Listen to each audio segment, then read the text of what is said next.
Okay, so here's how to do a provisional cast on.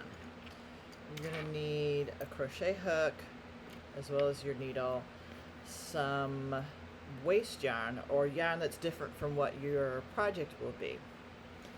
So the first thing you're going to do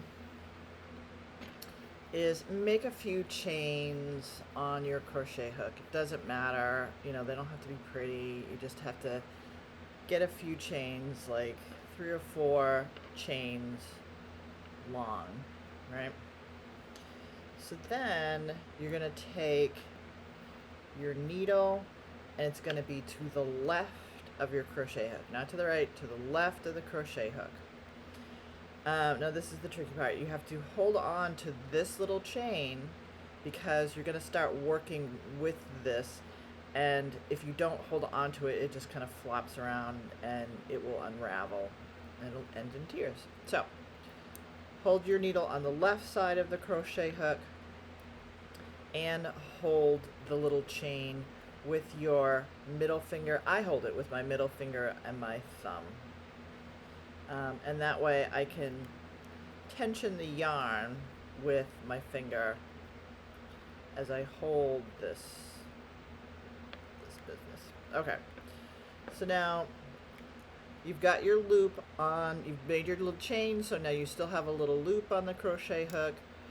So you're going to start with the yarn in the back of the needle, right? And you're going to use this crochet hook to grab that piece of yarn, and you can do it whatever way you want. Some people chain this way, I chain that way. I don't know.